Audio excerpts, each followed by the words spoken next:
Well, energy media readers, yesterday Elon Musk of Tesla introduced the Cybertruck, and I know from my social media accounts that everybody's paying a lot of attention to that.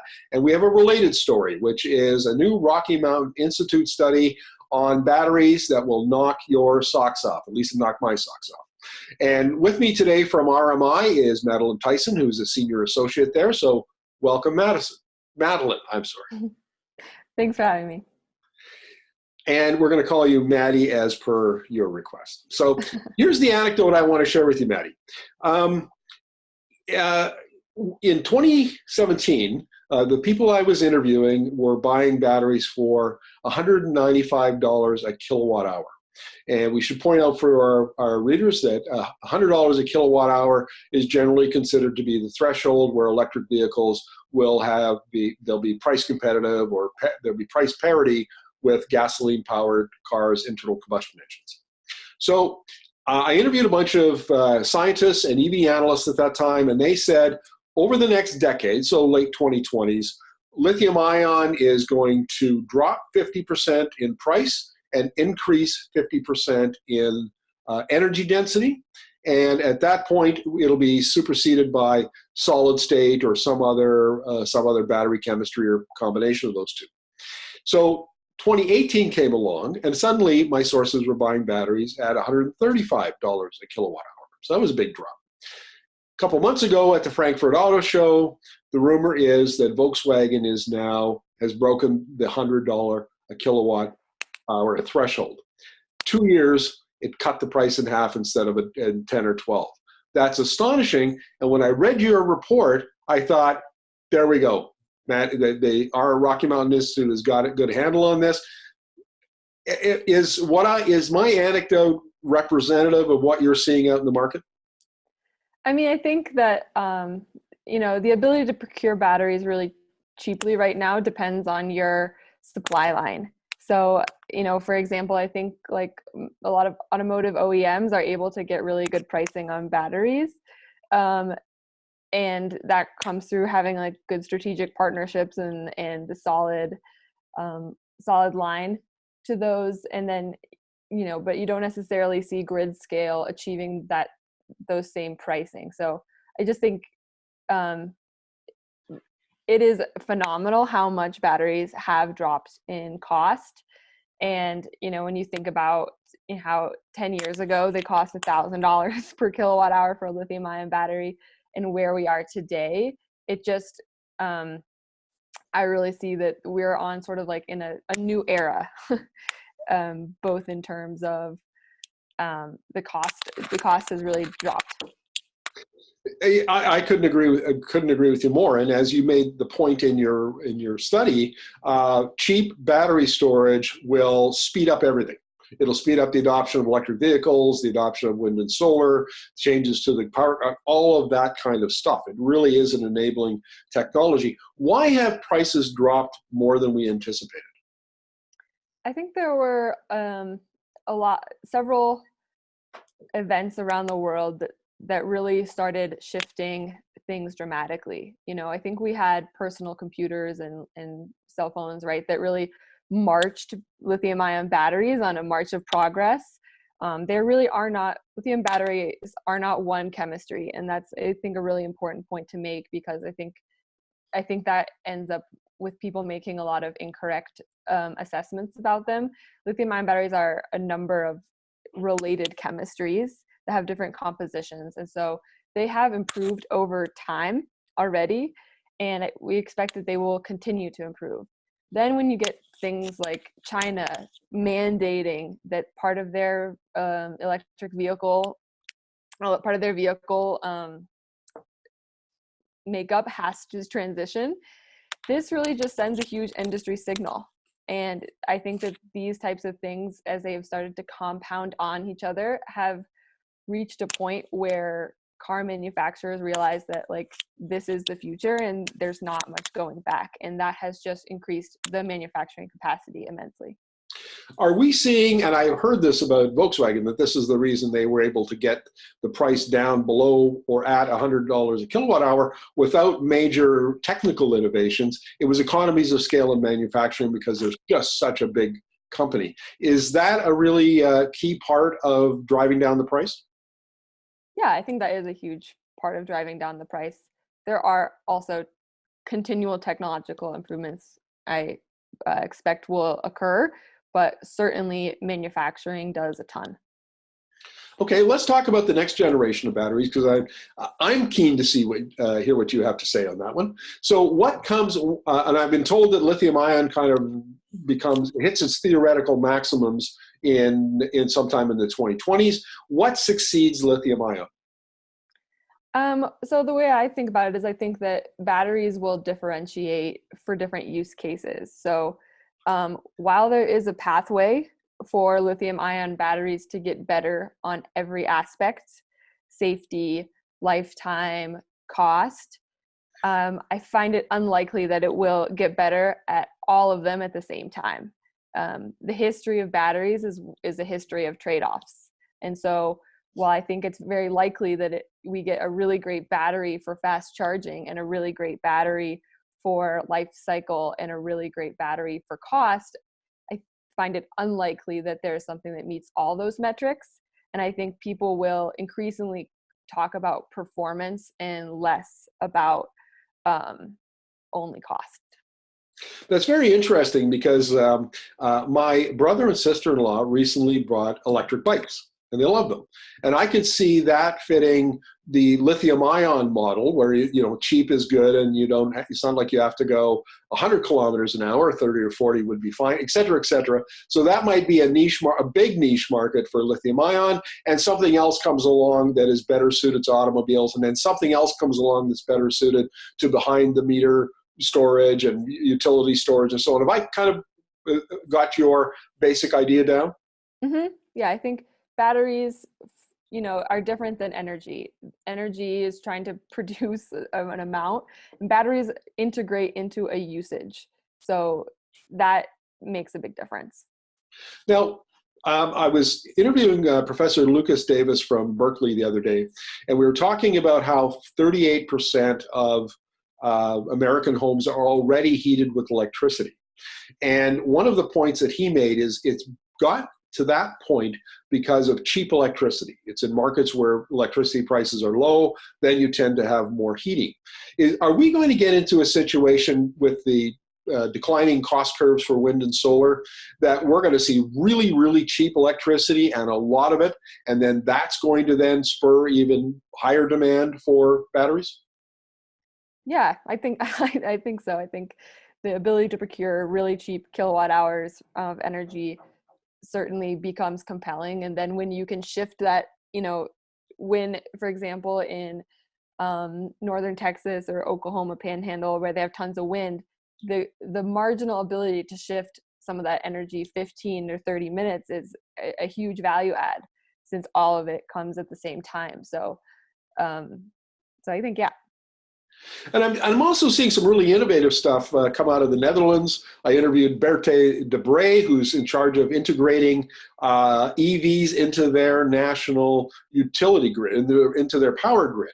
So instead of buying a lot of batteries at the utility scale, if they can integrate electric vehicles that are sitting in their owners' garages and make those the storage batteries, you get all sorts of efficiencies of scale, maybe is what we call them.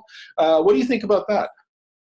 Yeah, vehicle to grid is something that I'm less excited about, especially given current lithium ion. I think lithium ion has a lot of constraints in performance that result in basically warranty issues for use cases.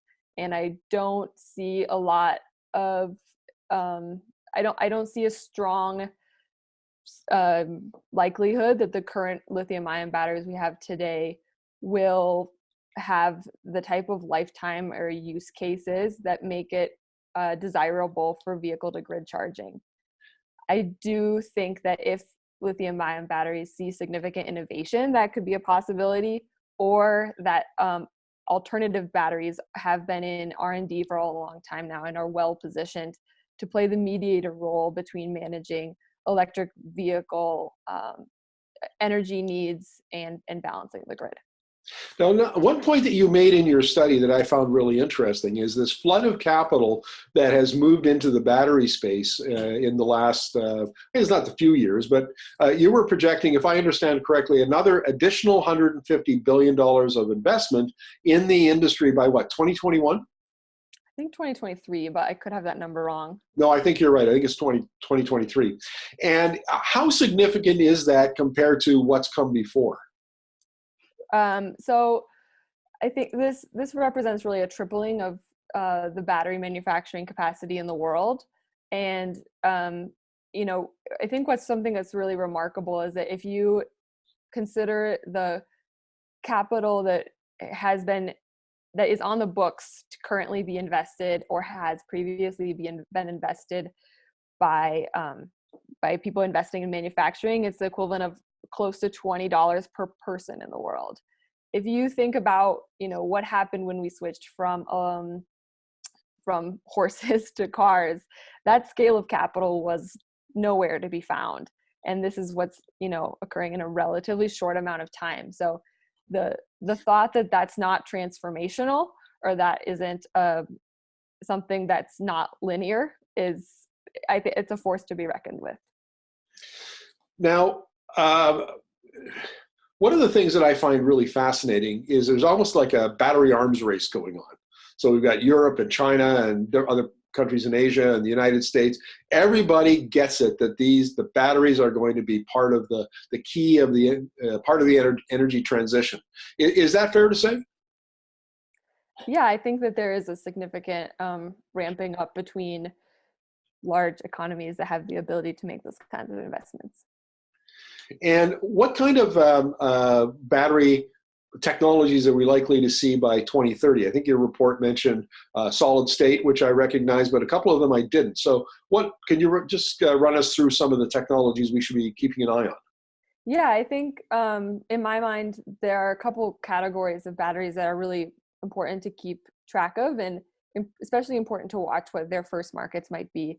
So I think one category includes things like solid state batteries, which would mostly be oriented towards higher energy density batteries for electric vehicles, but could also be integrated into some things like alkaline batteries for just really super cheap batteries, sort of like the replacement for the lead acid batteries that could make things like tuk-tuks or three-wheelers around the world affordable and electric for groups of the population that they currently are difficult for.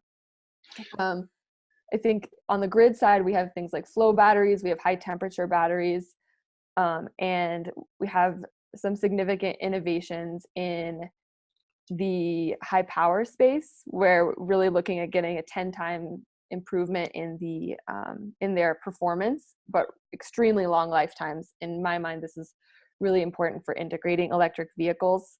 The other sort of general category I would say is zinc. Zinc batteries are already achieving some really low cost points. They have slightly different performance attributes, and it's kind of a large category. So a lot of different things to be said about that category, but it could reach a lot of people that lithium-ion batteries would have a difficulty with. One of the questions that came up when I told my readers that I was going to be interviewing you is they have questions around whether we're going to be able to mine enough minerals and provide some of the other materials to ramp up as quickly as the drop in the battery prices might suggest we would ramp up. What's your take on that? My take on that is that there is a really kind of a history of failure and people predicting peak X thing and then expecting that translates to markets. I do think there will be ups and downs in commodity markets for things like cobalt and whatnot. But I do expect that battery chemistries will adapt to those things, and that markets will take advantage of demand signals. So that's not my primary concern. I think that my colleague Chris Nelder, who has an energy podcast, has a great episode on mineral supplies, and I highly recommend anyone to listen to it who wants the full download on that. Well, as a subscriber to the energy transition, I Yes. hardly recommend Chris's podcast. I listen to it all the time. Yeah. So he has fans in Canada. You can tell him that. So my last question here, Mady, and this is kind of interesting. I just ran across this morning. A reader gave me some information about how the Formula E racing cars last year could not get through an entire race on the battery charge that they had. And so they would have to literally have a second car, and they would, come into the pits, hop out of the car, into the next car, and away they go to finish the race. Not the case this year. Now they can do the whole 45-minute race with one battery.